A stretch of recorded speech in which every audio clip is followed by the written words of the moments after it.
हिंदुस्तानी प्रधानमंत्री नरेंद्र मोदी का मलेशिया का 2 दिन का दौरा अपने इख्तिताम को पहुंचा। दूसरी जानिब बीजेपी असम के नेता की एक सोशल मीडिया पोस्टिंग ने मुस्लिम कम्युनिटी और ऑपोजिशन को हिला दिया। लेट अली शो यू के इस एपिसोड में आप सबको खुशामदीद। Do like, subscribe and share this content. बात शुरू करते हैं Indian prime minister Narendra Modi, जो अपने 2 दिन के मलेशिया के दौरे के इख्तिताम के ऊपर वापस इंडिया पहुंच गए हैं। इस दौरे के दौरान नरेंद्र मोदी की जो मलेशियन प्राइम मिनिस्टर हैं अनवर इब्राहिम, उनसे मुलाकात हुई। बड़ी गर्मजोशी से दोनों लीडर मिले और बहुत सारे इश्यूज के ऊपर तबादला ख्याल भी हुआ, मुज़ाकरात भी हुए। डिफेंस कोऑपरेशन से लेकर इकोनॉमिक टाइज तक सब चीजों पे बातचीत हुई। और इंटरेस्टिंगली जो रिसेप्शन मिला नरेंद्र मोदी को पुत्राजाया में, जो मलेशिया का एक तरीके से आप कह लें दारुल हुकूमत केएल है, मगर एडमिनिस्ट्रेटिव कैपिटल जो है वो पुत्राजाया है, वहां पे इनकी मुलाकात हुई और बातचीत हुई इतवार के रोज। और फिर जो इंडियन प्रधानमंत्री हैं वो रवाना हो गए। तो क्या बात हुई? बात हुई जिस तरह मैंने जिक्र किया, इकोनॉमिक टाइज इन्वेस्टमेंट के ऊपर, डिफेंस दिफा के ऊपर, हेल्थ केयर एंड टूरिज्म के ऊपर। इंडिया और मलेशिया के बड़े लॉन्ग स्टैंडिंग ताल्लुकात हैं और अनवर इब्राहिम और नरेंद्र मोदी एक दूसरे को बहुत वैल्यू भी करते हैं, पसंद भी करते हैं। एक तरीके से अनवर इब्राहिम आजकल अगर आप देखें तो एक एंटी इंपीरियल किस्म के लीडर बन के उभरे हैं दुनिया के अंदर। और मलेशिया का जो एक नॉन अलाइंड स्टेटस है उन्होंने बरकरार रखने की कोशिश की है। ये दोनों ममालिक के दौरान एक अगस्त 2024 के अंदर जो स्ट्रेटेजिक पार्टनरशिप एलिवेट की गई थी दोनों ममालिक के दौरान, उसके बाद प्रधानमंत्री की पहली विजिट थी।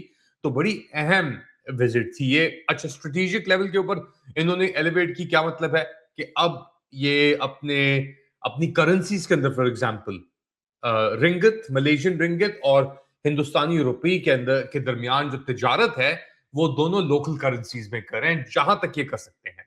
तो मलेशिया के पास पेट्रोनास है, तेल बहुत है, पाम ऑयल फॉर एग्जांपल है।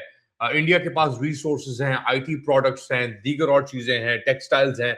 तो जो भी तिजारत दोनों मालिक के दरमियान हो रही है वो लोकल करेंसीज में हो रही है। और ना सिर्फ ये, एक पुश है एशिया के अंदर, फार ईस्ट के अंदर, आसियान, ब्रिक्स, इन सब जो नए कॉम्पोजिशंस हैं इनके दरमियान के, ये जितना भी वेस्टर्न करेंसी और डॉलर डिपेंडेंस से आगे बढ़ सके, निकल सके, उतना ये अब निकल रहे हैं। तो ये तो हुई मुलाकात इन दोनों की। अब स्पेसिफिक्स क्या इसके अंदर बताए गए। दोनों ममालिक के दरमियान जो बायलैटरल ट्रेड है वो तकरीबन 2024-25 के दरमियान 18.6 अरब डॉलर तक पहुंची। अब 18.6 अरब डॉलर डॉलर के अंदर, बट जिस तरह मैंने जिक्र किया, दोनों लोकल करेंसीज के अंदर ये ममालिक अब ट्रेड कर रहे हैं। साथ साथ 11 कोऑपरेशन अग्रीमेंट्स के ऊपर इस यात्रा के दौरान दस्तखत किए गए नरेंद्र मोदी और अनवर इब्राहिम के दरमियान। अब मैंने डिफेंस कोऑपरेशन और तिजारत का तो जिक्र किया, मगर डिजास्टर मैनेजमेंट के अंदर भी और जो पीस कीपिंग ऑपरेशंस हैं दुनिया भर के अंदर अक़वाम मुत्तहिदा के मुताबिक, उसके तहत एक इंटरेस्टिंग चीज यहां पे ये भी है कि मैं अक़वाम मुत्तहिदा की बात करता हूं, मगर हाल ही के अंदर गाजा बोर्ड ऑफ पीस भी उसकी भी एक ऑफिशियल इनविटेशन आ गई है। उसके और मैं अगले एपिसोड पे बात करने वाला हूं। बड़ी मुश्किल पोजीशन में डाल दिया कि गाजा बोर्ड ऑफ पीस नहीं, वो बोर्ड ऑफ पीस है बेसिकली। और वो एक पैरेलल खड़ा किया जाने की कोशिश की जा रही है नरेंद्र मोदी की जानिब, सॉरी अमेरिकी सदर डोनाल्ड ट्रंप की जानिब से अक़वाम मुत्तहिदा के खिलाफ।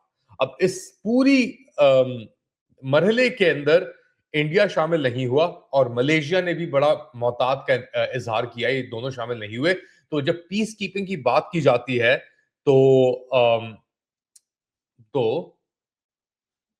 ये बात करें यूनाइटेड नेशंस या अक़वाम मुत्तहिदा की लेकर। अच्छा, साथ साथ इंडिया एक नई एम्बेसी भी खोलने जा रहा है मलेशिया के सबा स्टेट बोर्नियो आइलैंड के ऊपर। और बेसिकली अब ये स्ट्रेटेजिक पार्टनरशिप आपको आईटी और सेमीकंडक्टर प्रोडक्शन की तरफ भी लेके जाएगी, और दोनों मालिक ने इन चीजों के ऊपर भी रजामंदी का इजहार किया। याद रखा जाए, मलेशिया 6 नंबर पे आता है सेमीकंडक्टर प्रोडक्शन के अंदर दुनिया भर के अंदर। ताइवान नंबर 1 और नंबर 2 के ऊपर है। कोशिश की जा रही है कि अमेरिका सेमीकंडक्टर प्रोडक्शन को शिफ्ट किया जाए या इंडिया शिफ्ट किया जाए।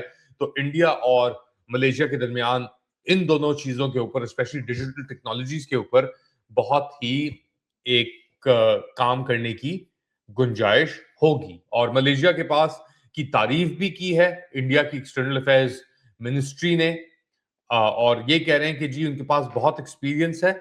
और टाटा इलेक्ट्रॉनिक्स जून के अंदर बातचीत कर रहा था लास्ट ईयर के कि मलेशिया से एक प्लांट लिया जाए, टेस्ट प्लांट करके सेमीकंडक्टर असेंबली का, और उसको इंडिया के अंदर लगाया जाए। तो ये तो हो गई बात इन दोनों के दरमियान तिजारत की। एक सिग्निफिकेंट अमाउंट है, तकरीबन 19 अरब डॉलर बायलैटरल ट्रेड के अंदर दोनों के दरमियान। मगर मलेशिया एक सिग्निफिकेंट मुस्लिम ममालिक मुल्क भी है, वहां पर साइजेबल हिंदू माइनॉरिटी पॉपुलेशन भी है, चाइनीज भी उधर माइनॉरिटी पॉपुलेशन मौजूद है। और इंडियन प्राइम मिनिस्टर की विजिट डेफिनेटली एक बड़ी अहमियत की हामी है। मगर लेकिन साथ साथ while the Indian prime minister जब ये यहां पे थे, मलेशिया पहुंचे ये, तो हिंदुस्तान के अंदर एक बहुत बड़ी कंट्रोवर्सी सामने उभर के आई है, और वो है बीजेपी आसाम के जो नेता हैं, वहां के चीफ मिनिस्टर हैं हिमांता शर्मा, हिमांता बिस्वा शर्मा। उनके आसाम बीजेपी के सोशल मीडिया अकाउंट से चीफ मिनिस्टर हिमांता बिस्वा शर्मा, मैं दिखा भी देता हूं आपको थोड़ी बहुत झलकियां उसकी, दिखा रहे हैं कि वो गन पॉइंट कर रहे हैं, और सामने एक तस्वीर है ऐसे कुछ, उसके अंदर दो अपेरेंटली मुस्लिम लोग खड़े हुए हैं, दोनों की दाढ़ियां हैं, और वो टारगेट प्रैक्टिस कर रहे हैं इन दोनों की। और अब तो खैर ये सोशल मीडिया पोस्ट डिलीट कर दी गई है, मगर पॉइंट ब्लैंक रेंज के ऊपर क्रॉस हेयर्स के अंदर इस तरह दिखाना, और वीडियो का कैप्शन था पॉइंट ब्लैंक शॉट। और ओरिजिनल फुटेज थी जो ये बेसिकली हिमांता बिस्वा शर्मा जो थे, वो एयर राइफल उनके हाथ में थी, और एआई के जरिए विजुअल दिखाए गए थे कि जी एक गोली निकलती है, अगर आप देखें इस वीडियो को तो गोली निकलती है, वो फायरिंग शूट करते हैं, है तो एयर गन, मगर दिखाते हैं कि बड़ी बुलेट जा रही है, और फिर वो जाके हिट करती है इस तस्वीर को। और वो एक पूरा बोर्ड है, उसके ऊपर और भी तस्वीरें लगी हुई हैं, उन्होंने टोपियां भी पहनी हुई हैं, दाढ़ियां भी हैं उसकी, और बेसिकली ये दिखाने की कोशिश की जा रही है कि मुसलमानों को वो गोली मार रहे हैं निशाना लेके उनका। और साथ साथ ये भी आता है, टेक्स्ट भी आता है उसके ऊपर कि घुसपैठियों को असम से निकालो, यानी घुसपैठी मुक्त असम, फॉरेनर मुक्त असम, और नो मर्सी। बेसिकली एक अब आप देख सकते हैं कि बीजेपी के ऊपर जब तनकीद की जाती है इन चीजों के ऊपर कि आप कम्युनल टेंशंस को आप बढ़ा रहे हैं, तो वो कहते हैं कि जी हम नहीं बढ़ा रहे, ये हकाइक हैं जमीन के ऊपर। मगर जब आप ऐसी वीडियोस पब्लिश करते हैं तो उसका तो ऑब्वियसली एक बैकलैश तो आएगा। अच्छा, इंटरेस्टिंगली एंड के अंदर दिखाया हुआ है कि हिमांतु शर्मा जो हैं वो एक काउबॉय बन के खड़े हुए हैं किसी साउथ इंडियन मूवी के अंदर, अपना पेट निकाल के, और आसामीज टेक्स्ट के अंदर लिखा हुआ है कि तुम पाकिस्तान क्यों नहीं जाते, और को बांग्लादेशियों की कोई माफी नहीं होगी। अच्छा, जो बंगाली ओरिजिन मुस्लिम है असम के अंदर, असम स्टेट के अंदर बड़ा वायलेंस भी हुआ है, आप जानते हैं, पिछले कुछ अरसे के अंदर। और ऐसी नफरत भरी चीजें शाया करना, कम्युनल टेंशंस को बढ़ावा देना, तो आप खुद ही अंदाजा लगा सकते हैं कि इसका क्या इम्पैक्ट आएगा। अब ऑपोजिशन जो है, और अगर आप सोशल मीडिया पे जाएं, आप एक्स अकाउंट्स को देखें और चीजों को देखें, तो वो तो बहुत इस चीज को लेकर उन्होंने एक शोर तो जरूर मचाया, और शोर मचाने की जरूरत भी है, क्योंकि अगर आप ऐसी चीजें, आप ऐसी मैसेजिंग दे रहे हैं कि मारो गोली, निशाना थानो और गोली मारो, तो फिर तो ये नामुनासिब बात है। इसके अंदर मेरे ख्याल से कोई वजाहत नहीं है, कोई ऐसी चीज आप नहीं कर सकते कि यार आप किसी को भी अलाउ करें ऐसी एक्सेसेस करना या करवाना। मुझे पता है कि मेरे जो ऑडियंस है वो इसके ऊपर डेफिनेटली कमेंट करेगी। आप लोग क्या समझते हैं, बताएं मुझे कमेंट सेक्शन के अंदर। What do you think about this video? और फिर डिलीट भी कर दी गई बाद में।